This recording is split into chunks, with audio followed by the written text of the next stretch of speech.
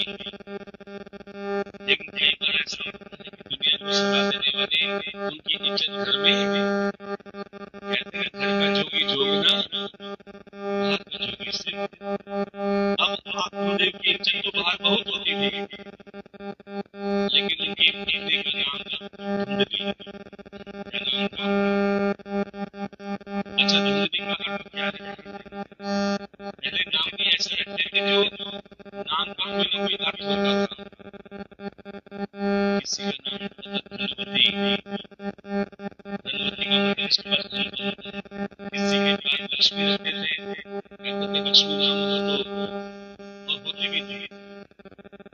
किसी का सीता देवी, गीता देवी, मतलब अच्छे अच्छे नाम होते थे। और आजकल करीब भी ऐसे नाम रखे जाते हैं, आपको पता है, चिंकी, पिंकी, पिंकी। इसका मतलब क्या है? अब प्यारे धुंधली, धुंधली का मतलब एक तो है साफ साफ दिखना शीशे में, और एक धुंधला अर्थात क्लैरिटी नहीं है, किंतु मतलब तुम्हें ज्यादा लगे हैं, शंका में ज्यादा लगती है, इसके नाम से धुंधली। हर चीज में कोई ना कोई कमी निकालते होंगे। आत्माएं कहते हैं ऐसा होना चाहिए, तो कहते हैं क्यों होना चाहिए, ये काम करना चाहिए, ऐसा क्यों करना चाहिए, ऐसा करूंगी। हर काम को अपने हिसाब से, जिसके कारण घर में कलेश होता है। तो सज्जनों, आपको एक बात बता देते हैं, जिस घर में कलेश होता है, जिस घर में अपमान होता है, चाहे वो बड़े बड़ों का अपमान हो, तो उस घर में कभी बरकत नहीं होती।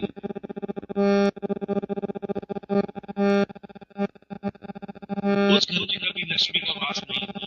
चाहे कितना ही धन आ जाए, लेकिन शांति नहीं होती, बरकत नहीं होती।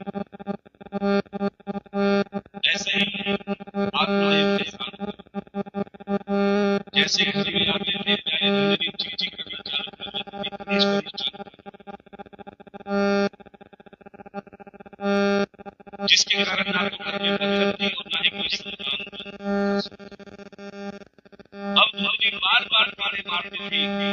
अब आत्मा ने उन तानों से दुखी होकर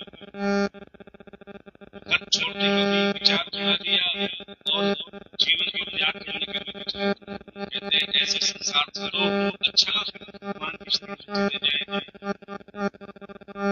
अब प्यारे, जैसे ही आत्मा ने जंगल में गए आत्महत्या करने के लिए, लेकिन तभी एक सिद्ध महात्मा के दर्शन हो गए।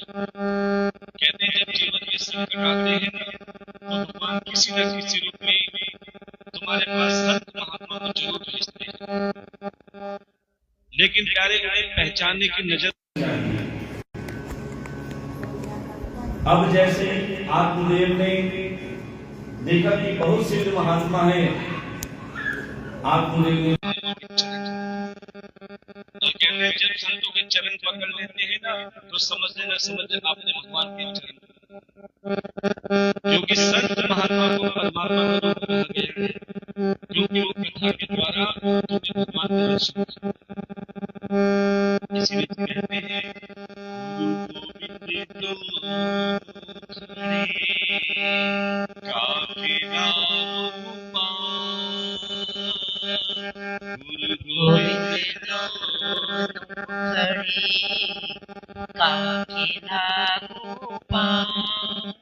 बलिहारी गुरु आपको जो गोविंद दियो मिलाए कबीरा, गोविंद दियो बिना। इसीलिए कह गया संतों के चरण करने के लिए चलो, क्योंकि जिस घर में संतों के चरण कर जाते हैं, मेरे उस घर में परमात्मा का आने का क्यों? क्योंकि प्रभु की कृपा के बिना संतों के दर्शन नहीं, संतों की कृपा के बिना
अच्छा बताओ क्या चाहते हो तुम? बेटा ही क्यों चाहते हो, बेटी क्यों नहीं? आजकल ज्यादातर रुक्मणी विवाह पे या कृष्ण जन्म पे जब गोद भी भरवाते हैं ना, आधे जने आते बोले हमारे लड्डू गोपाल आ जाए। सच्ची बात है, 10 में से 8 जने यही कहते महाराज हमारे घर में लड्डू गोपाल आ जाए। हम उनसे कहते बहन राधे रानी से कोई दुश्मनी है, राधे रानी से कोई दुश्मनी है। बोले नहीं महाराज जी, हमने सुना है बेटा होगा तो गति मिलेगी। क्या बेटा होगा तो गति मिलेगी? बेटा होगा तो बुढ़ापे में सेवा करेगा, बेटी तो चली जाएगी अपने ससुराल। तब उन्हें कहते हैं बहन एक बात बताए, जिन बेटों के लिए जो तुम मन्नत मांग रहे हो, गोद भरवा रहे हो ना, कोई गारंटी नहीं सेवा करेंगे। ध्यान देना, बहुत कम माता पिता है जिनके बच्चे श्रवण कुमार हैं। यानी 80% घरों में तो आज्ञाकारी कम, कल बताया था ना, धुंधकारी ज्यादा आ रहे हैं। सिवाय माता पिता को परेशान करना, अपमान करना, धन दौलत देनी और काम ना करना, ऐसे कई हैं प्यारे जिनके अंदर लक्षण है वो धुंधकारी स्वरूप में। और आपको बता दें पुत्र कौन है? प्यारे पुत्र और को नहीं, तुम्हारा कर्जा ही है। ये पुत्र कर्जा है तुम्हारा, जो तुम पीछे बोकर आए हो या देकर आए हो। अगर तुमने किसी का धन दे रखा है और दिया नहीं तो प्यारे वो पुत्र के रूप में आएगा और तुमसे जब तक लेगा जब तक वो धन ब्याज समेत अदा नहीं होगा। अभी कल हमने हमारे यहाँ पर एक चीज आई, बात की थी, बोले महाराज जी हवन कराना है, बेटा हुआ। बेटा वो अच्छी बात है, बोले लेकिन वो बेटा होकर भी चला गया। मैंने क्या हुआ? बोले बेटा होते ही आईसीयू में गया, मैक्स हॉस्पिटल में।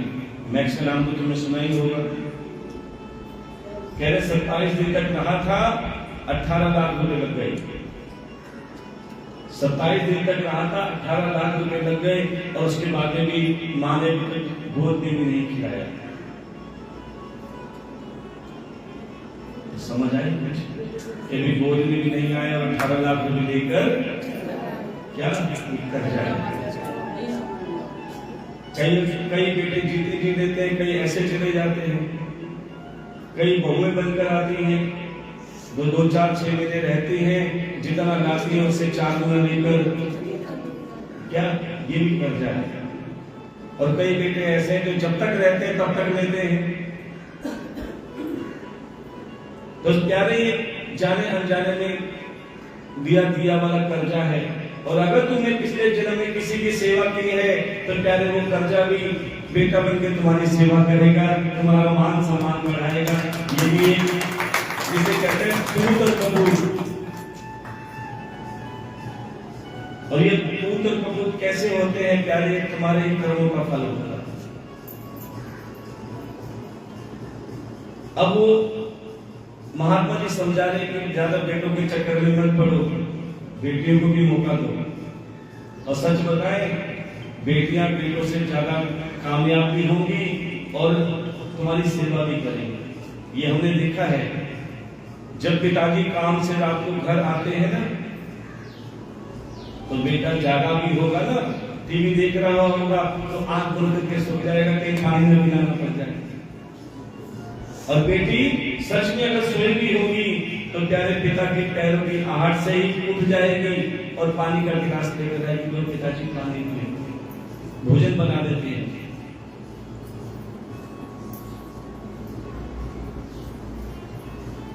और जब तक बेटी माता पिता के अर्थात पियर में रहती तो भी खूब सेवा करती है, और दूर ससुराल चली जाती है ना तो भी फोन करके कहती है माँ तू ठीक तो है। चाहे विदेश में भी हो तो भी बार बार फोन आएंगे, माँ तू कैसी है, अगर कोई दिक्कत है तो मैं आ जाती हूँ। और ये सच्चाई है प्यारे, बेटी दूर रहकर भी पास में है और बेटा पास रहकर भी दूर है। बेटा तो तब आता है जब उसे जरूरत होती है, और जब जरूरत होती है तो बेटा क्या कहता है, तू कितनी अच्छी है, तू कितनी भोली है, प्यारी प्यारी है, ओ माँ, ओ माँ, ओ प्यारी माँ। और जैसे ही काम निकला बाय बाय। लेकिन प्यारी बेटियां ऐसी नहीं होती ना। बेटियां कहती, माँ तू मुझे संसार में लाने का मौका तो दे। देख, जरूर नहीं कि बेटे तेरे को सुख देंगे, लेकिन बेटियां हर समय तेरे साथ रहेंगी, चाहे दूर है तो भी तेरे पास है।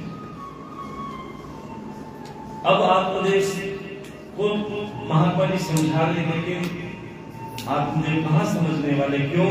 धुंधली का छाया पड़ी थी। बोले महाराज कैसे भी हो, आप मुझे बेटा होने का उपाय बताओ। अच्छा ये तो बताओ कि मुझे बेटे का सुख है कि नहीं।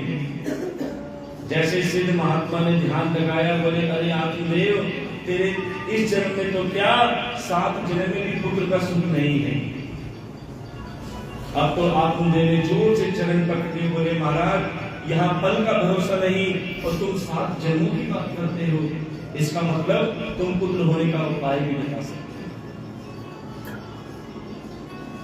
जब जिद करके बैठ गए आत्मदेव, तो उस महात्मा ने क्या किया, एक फल दे दिया। बोले जा अपनी पत्नी को खिला देना, पुत्र प्राप्त हो जाएगा, लेकिन पुत्र का सुख नहीं मिलेगा। बोले कोई बात नहीं, पुत्र तो होगा।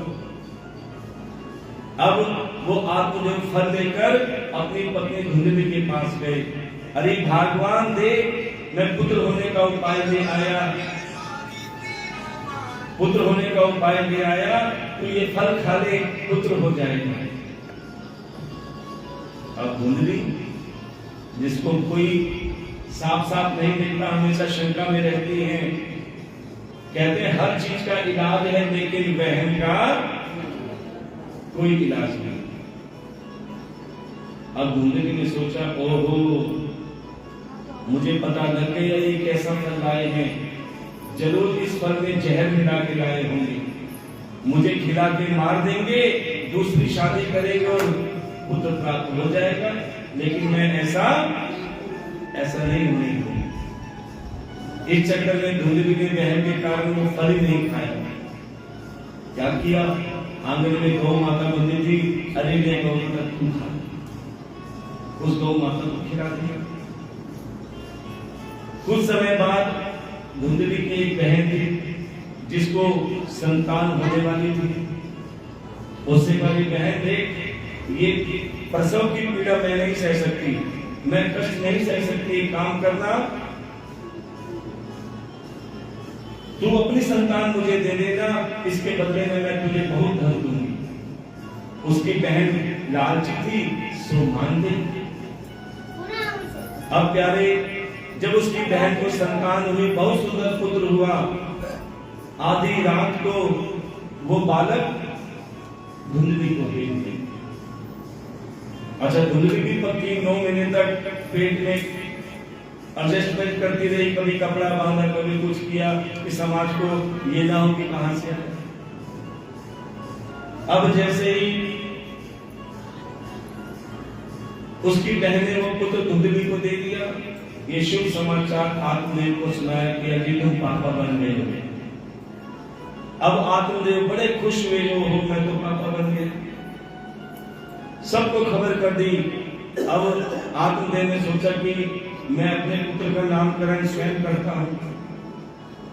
उसका नाम आत्मदेव, अपने पुत्र का नाम रख दिया आत्मा राम। क्या नाम रखा? आत्मा राम। अब धुंधली को क्रोध आ गया, झूठ मूठ कहती है, अरे तुम कौन होते हो नाम रखने वाले, कष्ट मैंने सहा, पीड़ा मैंने सही, दर्द मैंने सहा, तो नाम भी मैं ही रखूंगी। मेरा नाम धुंधली, मेरे पुत्र का नाम धुंधला। अब आत्मदेव बेचारे चुप राजी हो गए, उसका नाम धुंधकारी लगती है। अब कुछ समय बाद में जो वो फल किसको खिलाया था? गौ माता। कुछ समय बाद उस गौ माता को भी बहुत सुंदर बालक जन्म लिया। पूरा बालक इंसान की तरह था, लेकिन कान गाय के कान की तरह था, इसलिए उसका नाम रखा गया गौकर्ण। जिसके कान गौ के थे, गौ समान थे, इसलिए उसका नाम ही गौकर्ण पड़ गया। अब प्यारे दोनों भाई बड़े हुए, एक पाप का फल था, एक महात्मा का फल था। पाप का फल कौन? जोर से बोलना पड़ेगा, धुंधकारी।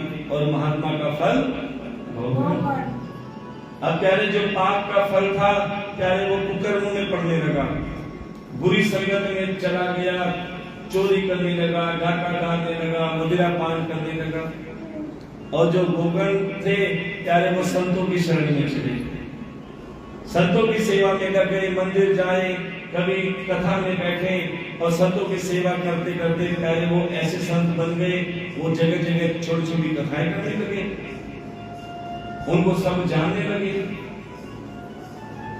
अब इधर धुंधकारी क्या करते हैं, बड़े ध्यान से सुनना। बाहर जुआ खेलते, मदिरा पान करते, चोरी करते, और जब चोरी करने का मौका ना मिलता, बाहर चोरी करने का स्थान नहीं मिलता, तो प्यारे अपने घर में चोरी करें। कभी पिताजी की अंगूठी चुरा ली, जुए में हार गए। कभी पीतल के बर्तन चुराए, जुए में हार गए। कभी माता का कोई अंगूठी हाथ दिया, वो भी जुए में हार गए। अच्छा, माता को पता है कि बेटा चुरा चुरा कर जुआ खेल रहा है, लेकिन पिता की डांट ना पड़े। जब पिताजी पूछते थे, आत्मदेव पूछते थे कि मेरी अंगूठी कहाँ है, माँ को पता है कि ये चुरा कर ले गया मेरा पुत्र, लेकिन अपने पिता की डांट से, अपने पिता की मार से बचाने के लिए धुंधली कहती थी, अजी आप यहीं लगकर भूल गए होंगे। देखो, जो अपने बच्चों को गलती पर शय देती हैं, उनकी गलती पर पर्दा डालती है, प्यारे समझ लेना अपने बच्चों से दुश्मनी निकाल रही है। कड़वी बातें नहीं बोल सकते हैं।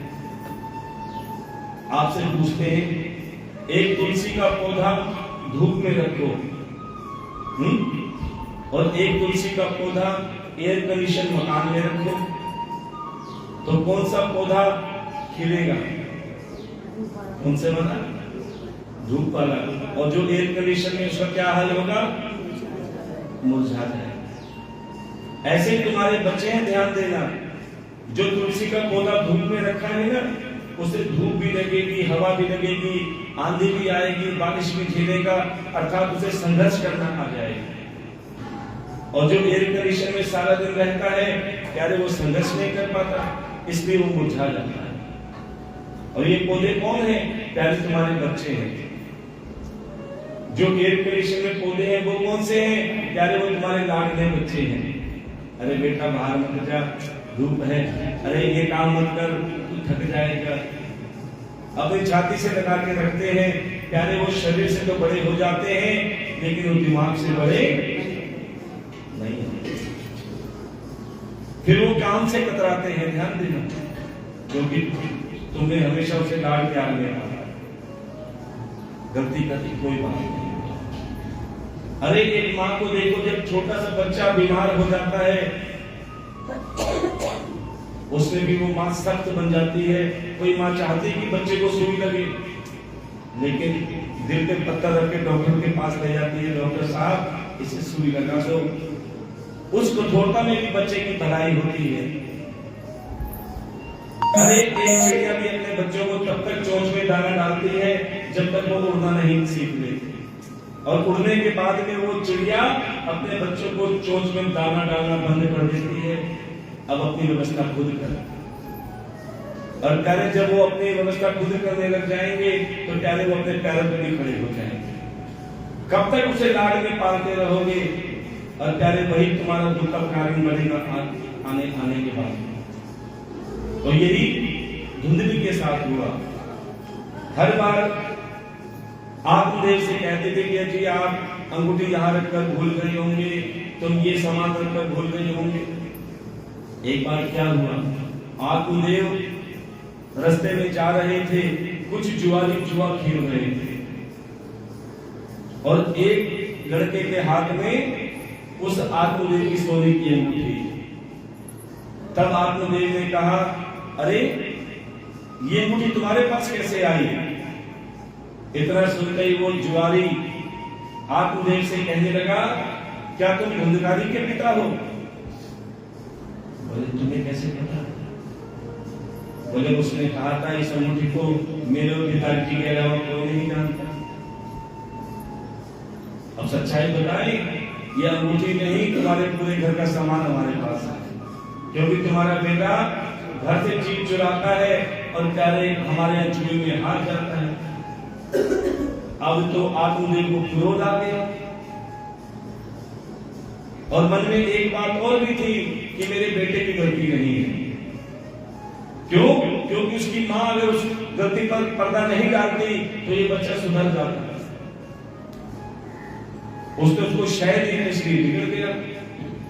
अब घर में आत्मदेव गए, धुंधली को आवाज मारी, प्यारी धुंधली एक बात तो बताओ, ये बताओ मेरा सामान कहाँ कहाँ रखा है? अभी भी धुंधली पक्की अपने बच्चे को बचाने के लिए कहते हैं, जिसने अपने पिता की डांट सुन ली वो संसार की डांट कभी सुन नहीं सकता। क्यों? पिता की हर डांट में एक शिक्षा छिपी होती है। आजकल बच्चों को माता पिता सबसे बड़े दुश्मन लगते हैं अगर वो उसे समझाते हैं। आज के बेटे आपने देखे होंगे, सबसे बड़ा दोस्त कौन है उनका? मोबाइल। इससे बड़ा दोस्त कोई नहीं है, उनका ध्यान देना। सब कुछ खाना पीना तक छोड़ देते हैं। माँ कहते रे बेटा खाना खा ले, खा लूंगा। 9 बजे का रखा 12 बज जाते ठंडा हो जाता है, लेकिन उनका मोबाइल समाप्त नहीं होता। और सच बताएं, माता पिता की इतनी हिम्मत नहीं जो बच्चों से कहते तू क्या देख रहा है। छीनना तो बहुत दूर की बात है। एक गलती कर दी थी अभी, अगर आपने वो क्लिप देखी हो, एक 14-15 साल का लड़का स्कूल जाने का समय था और गेम खेल रहा था। माँ उसे बार बार कह रही थी, बेटा गेम छोड़ दे, मोबाइल छोड़ दे, स्कूल चला जा। नहीं माना। अब माँ को गुस्सा आया और पहले वो गलती कर दी। क्या? अपने बेटे के हाथ से मोबाइल छीन लिया। अब माँ ने सोचा ये तो नॉर्मल बात है, लेकिन प्यारी नॉर्मल नहीं थी। माँ वो मोबाइल छीनकर रसोई में आके सब्जी काटने लगी। उस 14-15 साल के लड़के ने क्या किया, अंदर से एक मोटा बैट लेके आया और पहले माँ के सर पे मार मार के अपनी माँ को जान से मार दिया। माँ तड़पती रही और बेटे ने मोबाइल उठाया और फिर गेम में लगी। ये मोबाइल इतना अंदर प्रवेश कर चुका है बच्चों के प्यारे। ये छोटा सा बच्चा भी कहते हैं 2 साल का 3 साल का, जब तक दूध नहीं पीता, जब तक उसे नानी तेरी मोड़ी ना दिखाओ, जरा सा मोबाइल छीनोगे रोना चालू। प्यारे ये इतना अंदर प्रवेश कर चुका है। अब वही धुंधली कहने लगी, अजी आप रखकर भूल गए होंगे। बोले बस मुझे समझ आ गया कि धुंधकारी क्यों बिगड़ा है। इतने में धुंधकारी को बुलाया, रे धुंधकारी इधर आ, मेरा सामान कहाँ रखा है। अब धुंधकारी इतना आगे बढ़ चुका था, बोले सब कुछ हार गया, कर लो क्या करो। जुआ खेल दिया, ये कर दिया, गिनती गिनाने लगा। अब प्यारे वही आत्मदेव जैसे ही समझा रहा था, कहते अब पछतावा तो होते क्या जब प्यारे उसी धुंधकारी ने अपने पिता की गिरबान पकड़ ली। सोचो, जिस बच्चे को तुमने उंगली पकड़ के चलना सिखाया, आगे बढ़ना सिखाया, वही हाथ जो बूढ़े माता पिता को सहारा देने के लिए बढ़ने चाहिए थे, आज वही हाथ अपने पिता की गिरबान पे। आत्मदेव शर्म से पानी पानी हो गया, आंखों में आंसू आ गए। इससे अच्छा तो मैं बिना पुत्र के। कितनी उम्मीदें लगाता है इंसान अपने बच्चों से कि बुढ़ापे में मेरी सहायता करेंगे।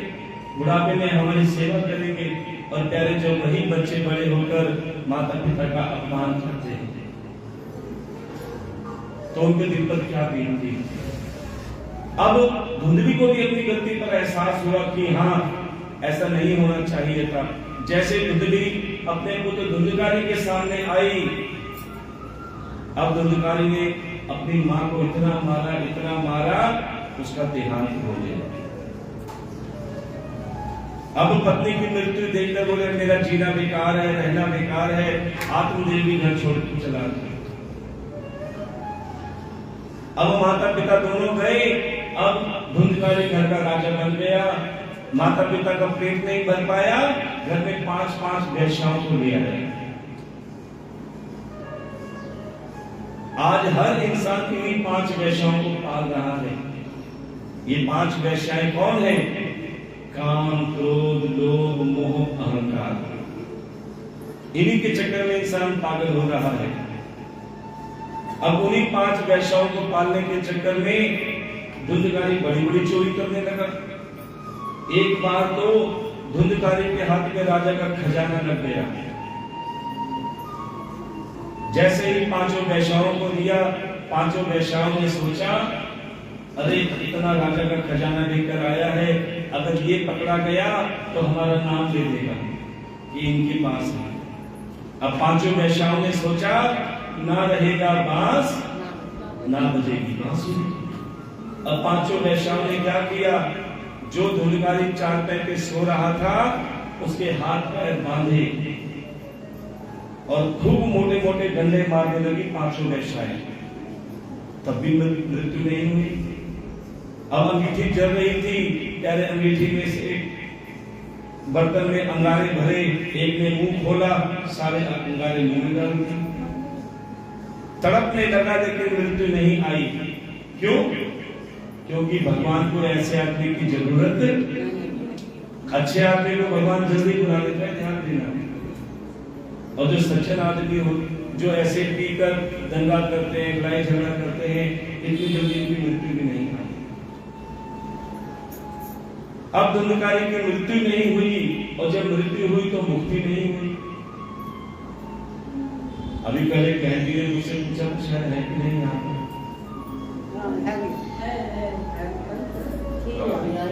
अब पता चलेगा ना मृत्यु और मुक्ति क्या है। कि मृत्यु हुई लेकिन मुक्ति नहीं हुई, प्रेत बन गया। क्योंकि हर इंसान जिसकी भी मृत्यु होती है प्यारे सबसे पहले प्रेत योनि को पाते हैं। क्यों मिलती है प्रेत योनि?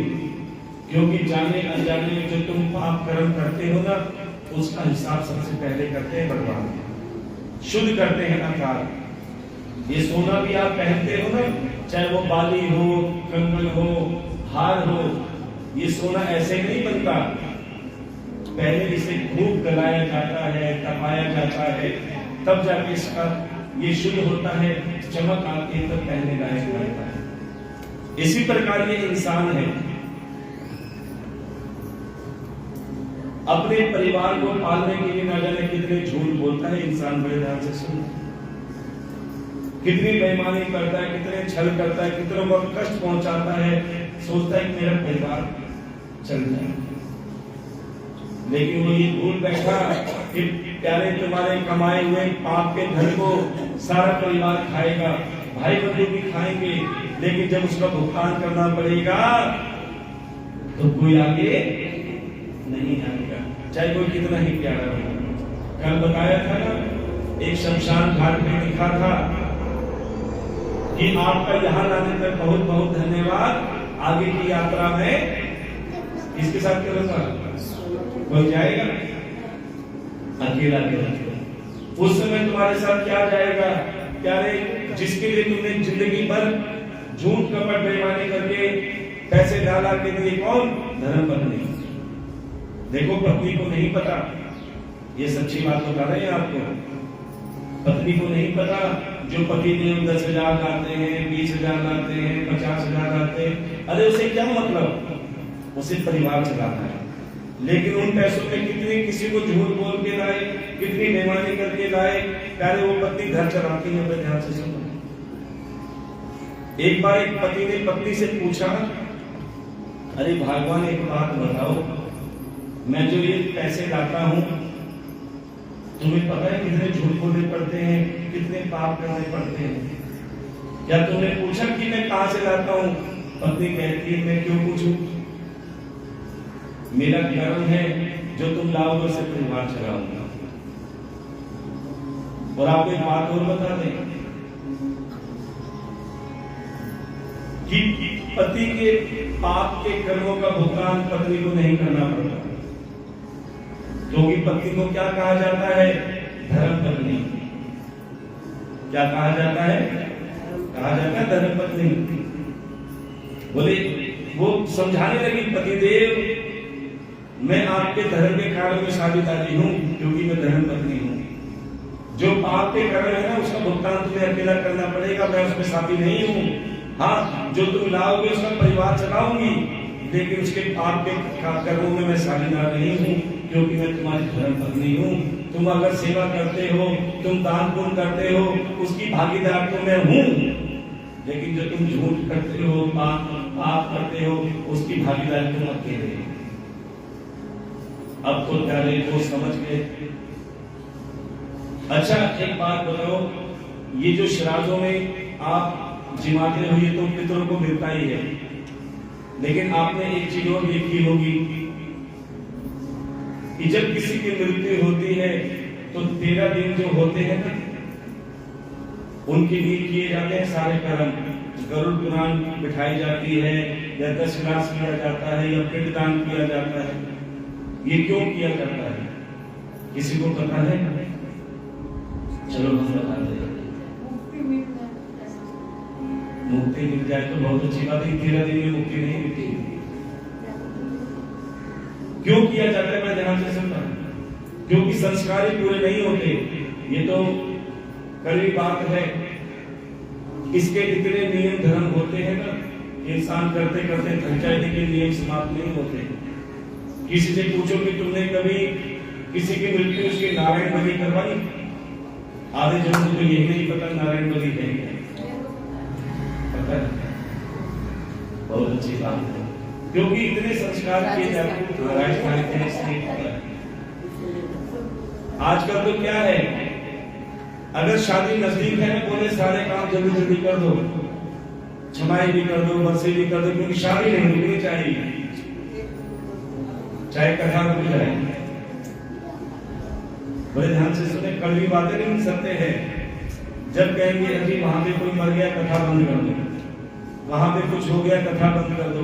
अरे शादी विवाह क्यों नहीं बंद करते? उसके लिए तो सारे कर्म पहले ही कर देंगे भैया, तिमाही छमाही बरसी जो भी पंडित जी जल्दी जल्दी कर दो, हम चाहते शादी में कोई विघ्न ना हो। अरे जिसने तुम्हें पूरी जिंदगी पाल पोस के बड़ा किया, सेवा करी, आज उसका ये हाल, और उसके बाद भी जो शैया दान दिया जाता है उसको तो पूछो ही मत। अगर पंडित जी ने थोड़ा सा अपने मन से कह दिया ना, खुला दान करो, बोले पंडित जी दूसरा करो, ये बहुत खर्चा बता रहे हैं। फिर कहते हैं पंडित जी जितना हो गया थोड़े में कर लेना, जल्दी जल्दी कर देना। तो सोचो उसकी कभी मुक्ति मिलेगी? आपको एक बात बताते हैं, ये 13 दिन क्यों होते हैं? कि एक व्यक्ति अपने परिवार से बहुत प्रेम करता है। एक व्यक्ति क्या, हर व्यक्ति करता है। पिता अपने परिवार से करता है, माँ भी अपने परिवार से करती है, बच्चे भी पूरे परिवार से करते हैं, लेकिन ये प्रेम नहीं होता। क्या होता है? स्वार्थ होता है।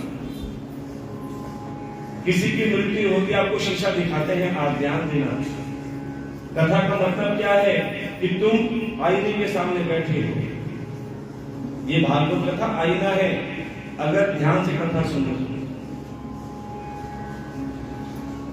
कि जो परिवार में प्रेम होता है ना, ये एक दूसरे से स्वार्थ का प्रेम होता है। पत्नी पति से प्रेम क्यों करती है? क्योंकि वो घर खर्च के लिए पैसे देते हैं, जिससे परिवार चलाते हैं। 1 महीना 2 महीना पति घर में बैठ के कमाई ना तो हाथ देखते हैं उसको, सच्चाई पता चल जाएगी, ध्यान देना। फिर तो जो पत्नी कमाती है वो शेर हो जाती है। ये नियम है। अब प्यारे, एक पति पूरे परिवार से बहुत प्रेम करता था, सारी जिंदगी अपने परिवार के लिए झूठ बेईमानी ना जाने क्या क्या करता था। अचानक उसकी मृत्यु हो गई। अब यम के दूत आए, क्योंकि सेवा भाव तो कभी की नहीं थी। यम के दूत आए, उसे पाश में बांध कर ले जाने लगे। बोले मैं नहीं जाऊंगा, नहीं जाऊंगा, नहीं जाऊंगा, मेरे पीछे मेरे बच्चों का क्या होगा, मेरी पत्नी का क्या होगा। कहते हैं शरीर वहीं रहता है, आत्मा ऊपर जाकर सब देखती है। बड़े ध्यान से सुनना, शरीर वहीं रहता है, अभी जगह नहीं है। आत्मा ऊपर जाती है, अभी परमात्मा के पास नहीं गई। वो तो 13 दिन तक जब तुम काम करते हो, संस्कार करते हो, तो उसे अलग अलग स्थान मिलते हैं, अलग अलग उसे भोजन मिलता है जो तुम भोजन कराते हो। अब जब पाश में बांध कर ले जा रहे थे, जैसे ही यमराज के पास लेकर गए, वो जोर जोर से रोने लगा, मैं अपने बच्चों के बिना नहीं जी सकता, पत्नी के बिना नहीं जी सकता। अब यमराज कहते हैं जरा पीछे मुड़ के देखो जरा।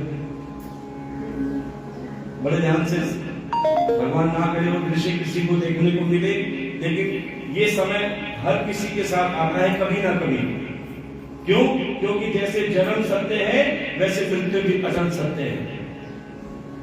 यमराज ने कहा एक बार पीछे मुड़कर देख लो। जैसे उसने पीछे मुड़ के देखा तो क्या देखा, उसकी बॉडी रखी हुई थी, उसकी बॉडी रखी हुई थी और सब जोर जोर से रो रहे थे। अब बता देते हैं जोर जोर से कौन कौन रो रहा था।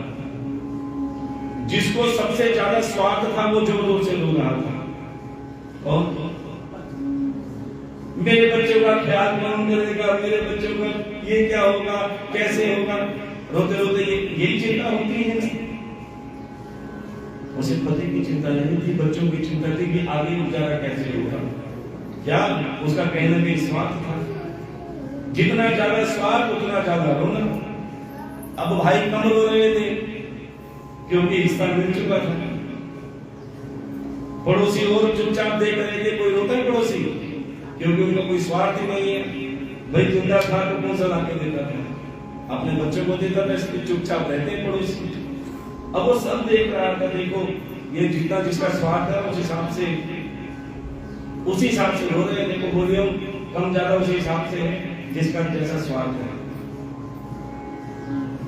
अब फिर भी वो कहते हैं मैं अपने बच्चों के बिना नहीं जी सकता, बच्चों के बिना नहीं जी सकता।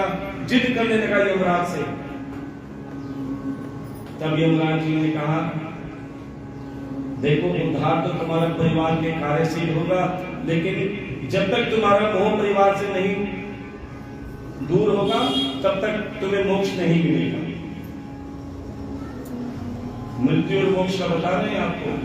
मृत्यु तो हो गई लेकिन मोक्ष नहीं मिला, क्योंकि अभी भी जाने के बाद वो प्रेत बनकर उसका मोह अपने परिवार में अटका हुआ है। 13 दिन तक जिसकी मृत्यु होती है प्यारे वो घर में रहता है, इसीलिए वो दीपक जलाया जाता है, सब काम करे जाते हैं कि प्यारे जो भी हो ना उनको लगे।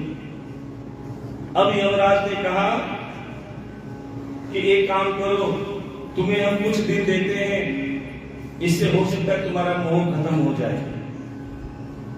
कुछ तुम्हारी सेवा तुम्हारे घर वाले करेंगे, कुछ तुम्हें अपने आप मोह टूट जाएगा।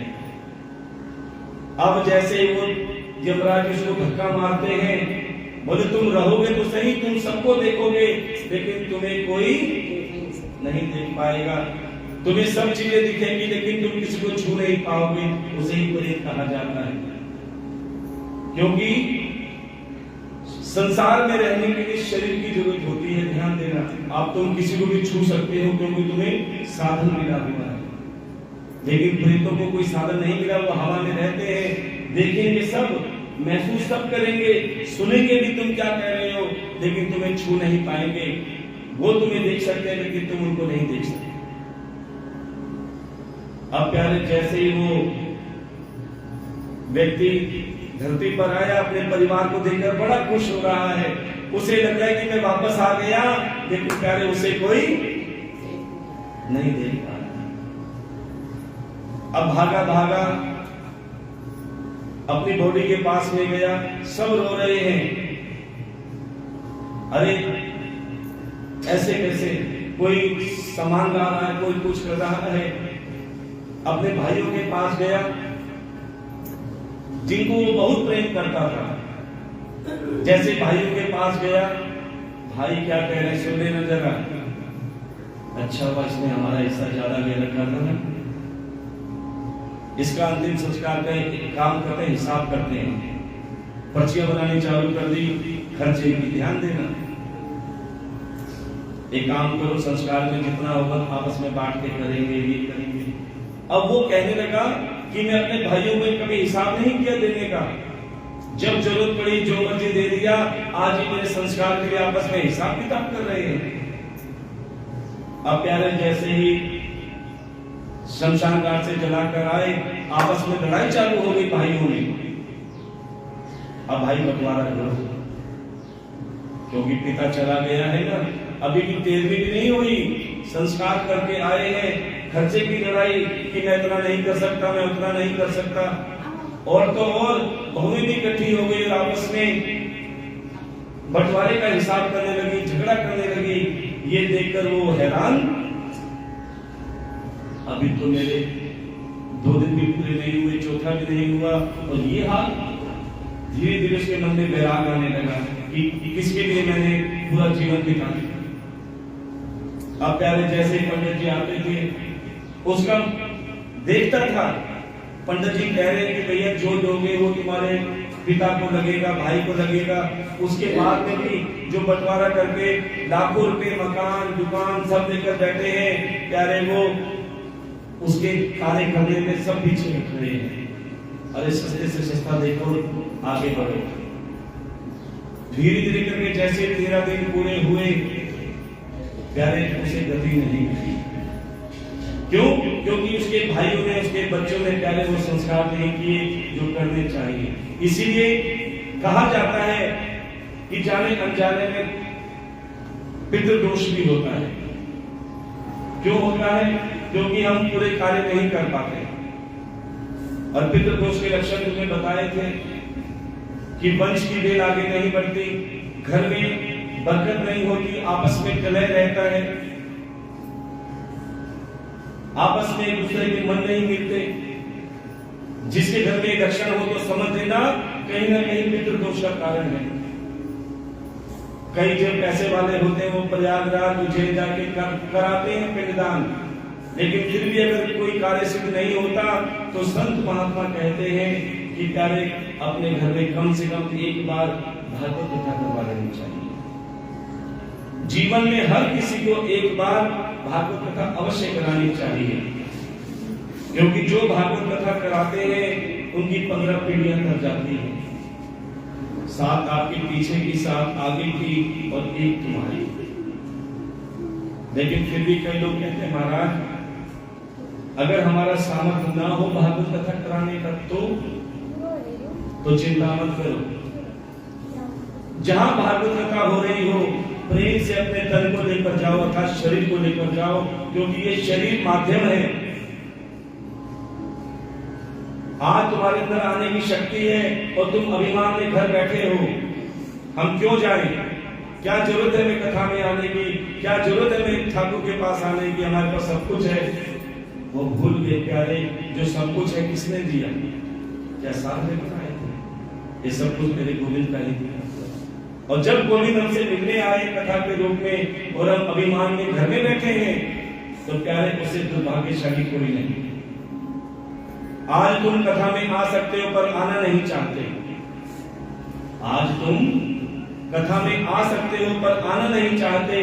प्यारे एक दिन ऐसा आएगा तुम आना भी चाहोगे तो आ नहीं पाओगे। इसीलिए कहते हैं प्यारे जो भगवान ने तुम्हें दिया है ना उसका सदुपयोग करो, क्योंकि ये तन बार बार नहीं मिलता। 84 लाख योनि के चक्कर काटने के बाद तुम्हें ये मानव का चोला मिला है। बाकी तो केवल तुम्हें अपने कर्मों का भुगतान करने के लिए मिले हैं 84 लाख योनियों के मनुष्य के अलावा। लेकिन एक यही तन है जो प्यारे तुम्हें सत्कर्मों के लिए कहता है कि बुरे कर्म ना करके सत्कर्म कर लो। तो प्यारे संत महात्मा क्या समझाते हैं तुम्हें? बड़े भाव से बोलेंगे, मत बुरी कर्म कर बंदे, मत बुरी कर्म कर बंदे, मत बुरी कर्म कर बंदे, मत बुरी कर्म कर बंदे, वरना पछताएगा भगवान की नजर से तू बच नहीं पाएगा, भगवान की नजर से तू बच नहीं पाएगा। मत बुरी कर्म कर बंदे, मत बुरी कर्म कर बंदे, वरना पछताएगा भगवान की नजर से तू बच नहीं पाएगा, भगवान की नजर से तू बच नहीं पाएगा। और कहते हैं जब इंसान धर्मराज के पास जाता है, यमराज के पास जाता है और कहता है मेरा इतना बड़ा कुटुंब कबीला, तब यमराज कहते हैं बता कहां तेरे पीछे कोई है क्या? जब जाएगा तू बंदे यम के दरबार में, यम के दरबार में, जब जाएगा तू बंदे यम के दरबार में, यम के दरबार में, ना बनेगा तेरा कोई संसार में, कोई संसार में, ना बनेगा तेरा कोई संसार में, कोई संसार में। ये कुटुंब कबीला तेरा, ये कुटुंब कबीला तेरा, ये कुटुंब कबीला तेरा, ये कुटुंब कबीला तेरा, ना तुझे बचाएगा भगवान की नजर से तू बच नहीं पाएगा, भगवान की नजर से तू बच नहीं पाएगा।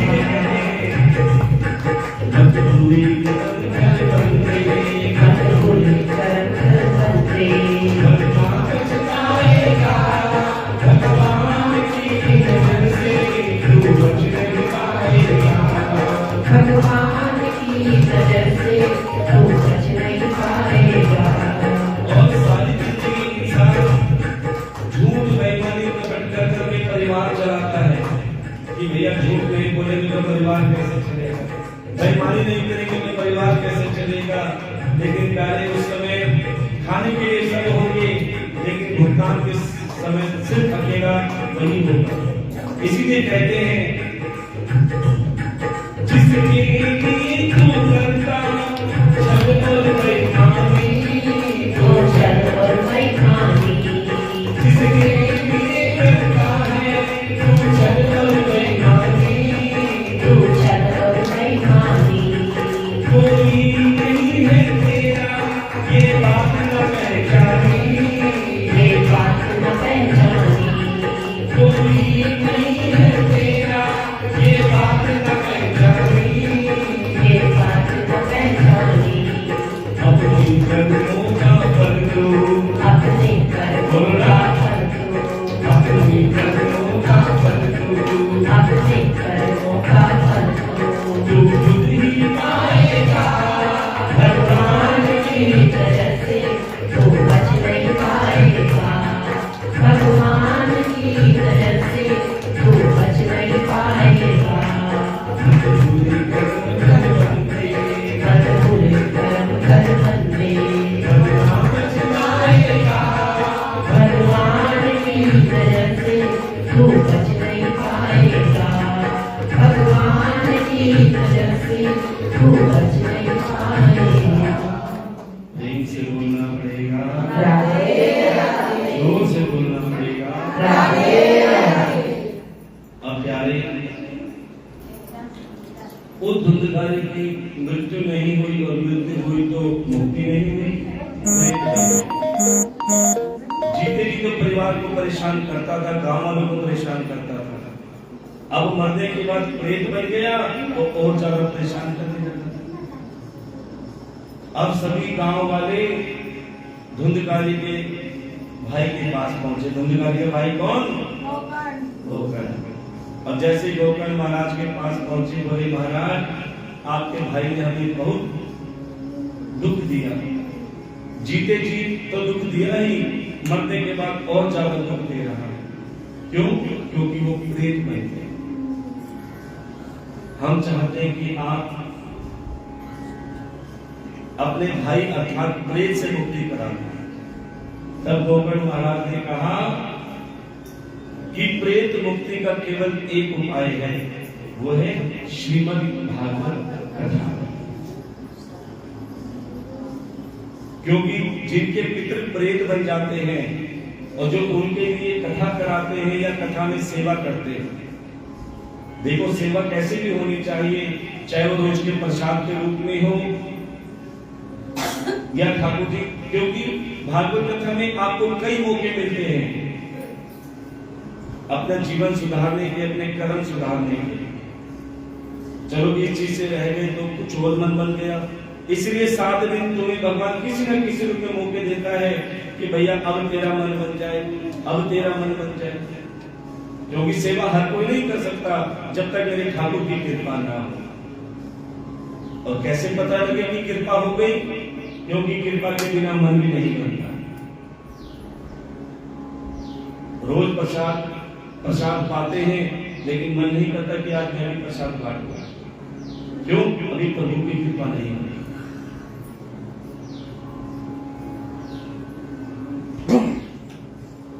और कहते हैं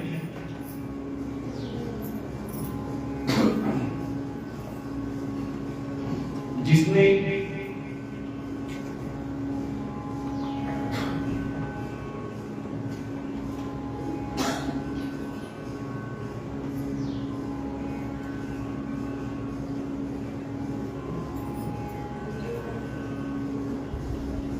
भागवत कथा में किसी भी रूप में सेवा करेंगे, और भागवत कथा में सबसे बड़ी सेवा मानी जाती है अन्नदान की। बाकी दान का भी महत्व है, चाहे रोज का प्रसाद हो या अखंड ज्योत में घी की व्यवस्था हो, ब्राह्मण भोजन की व्यवस्था हो या भंडारे में सेवा की व्यवस्था हो, हर चीज का महत्व है। बीच में आपको कन्यादान की भी सेवा का सौभाग्य मिलेगा। आपने जो जीवन में कोई सेवा छूट गई हो, पहले 7 दिन में जो आप सेवा कर लेते हैं, पूरे जीवन का संपूर्ण फल तुम्हें भागवत कथा में मिलेगा। इसलिए ये कथा कोई प्राप्ति के लिए नहीं होती। देखो कई जगह आपने देखा होगा, पहले पर्चियां कटती हैं, व्यवस्था बनाई जाती है, लेकिन यहाँ पर कोई व्यवस्था स्पेशल किसी की नहीं है कि कोई किसी पे दबाव पड़ा हो या किसी पे जिम्मेदारी डाली गई हो। जबकि यहाँ पर ऐसे ऐसी महान हस्तियां भी बैठी हैं जो अकेले भंडारा भी कर सकते हैं, अकेले भागवत कथा भी करा सकती हैं। लेकिन ये कथा आप सभी के सहयोग से। देखो एक शादी होती है आपके, हमने देखा अलीपुर में, बवाना में, नरेगा में, और शायद आपके आसपास भी ऐसे बड़े बड़े बैंकेट हॉल होंगे, वाटिका होंगी, जहां पर एक दिन की शादी का खर्च लाखों रुपए का आ जाता है। और कहीं कहीं तो शादी में जो थाली होता है ना, थाली सिस्टम चल रहा है आजकल, तो प्लेट सिस्टम, एक थाली, एक प्लेट का खर्चा 5-5 हजार रुपये भी आता है, 10-10 हजार रुपये भी आता है। आलीशान शादी होती है, लेकिन सच बताएं जहां लाखों की शादी होती है ना, वहां पर गारंटी नहीं होती। अभी कुछ दिन पहले आपने समाचार में सुना होगा, ग्रेटर नोएडा में, किसने सुना वो, जहां पर एक बहू को जिंदा जला दिया, दुनिया भर का पैसा दिया, गाड़ी दी, सब कुछ दिया, उसके बाद में भी दहेज के लोभियों का पेट नहीं भरा और उसको जिंदा जला दिया। देखो लाखों रुपए लगाने के बाद भी कोई गारंटी नहीं कि बेटी सुखी हो, क्योंकि उससे पहले किस्मत पहुंच जाती है। और आपने ये भी देखा होगा, एक शादी एक गरीब के घर में तसले में होती है, पास वाले ब्राह्मण को बुलाते हैं और उसमें फेरे भी करवा देते हैं, विवाह दोनों है बराबर, चाहे वो लाखों का विवाह हो, चाहे गरीब के घर में हो। लेकिन लाखों की गारंटी क्यों नहीं होती? क्योंकि वहां धन को भगवान मानते हैं, और जिसके पास कुछ नहीं होता वो भगवान को धन मानते हैं। कहते हैं ना, धनी को धनवान मिल जाते हैं, गुणी को गुणवान मिल जाते हैं, बली को बलवान मिल जाते हैं, और जिसे कोई नहीं मिलता उसे भगवान मिलता है। इसलिए हम कहते हैं प्यारे, एक कथा लाखों की भी होती है, जहां बड़े बड़े पंडाल होते हैं, अलग अलग गेट होते हैं, वीआईपी, वीवीआईपी। देखिए ना आपने, बड़ी बड़ी कथाओं में आगे आगे सोफे सेट लगे होते हैं, बड़े बड़े एयर कंडीशन लगे होते हैं। थोड़े पीछे जाओ तो कुर्सियां थोड़ी हल्की हो जाती है, बड़े बड़े कूलर लगते हैं। उससे पीछे जाओ तो प्यारे हरे टाट पे खूब संगत बैठी होती है। आगे आगे कौन बैठते हैं? कौन बैठते हैं? जिन्होंने 1 लाख रुपए सक्सेना जी ने दिए, आधा घंटा को चावल में चलता है, 51,000 रुपए फलाने ने दिए, 5 लाख उसने दिए। क्यों? क्योंकि वो संसार को दिखाते कि देखो कितने धनवान हैं। जो संसार को दिखाते हैं ना, यानी वीआईपी की फुल फॉर्म बता देते हैं आपको। वीआईपी, वी से वेरी, आई से इंपॉर्टेंट और पी से पापी। वेरी इंपॉर्टेंट पापी। प्यारे, जो संसार को दिखाने के लिए कथा से मतलब नहीं है, ध्यान देना। कथा से किनको मतलब है? जो सबसे पीछे बैठते हैं। उनका बड़ा मन होता है कि हम भी व्यासपीठ पे आके मत्था टेकें। लेकिन प्यारे, बड़ी बड़ी कथाओं में व्यासपीठ पे चढ़ने के लिए कम से कम 11,051 रुपये की पर्ची कटानी पड़ेगी। पास लेना पड़ता तब व्यासपीठ पे आएंगे। और प्यारे, वहां पर इंसान भाग भाग के जाता है, ध्यान देना।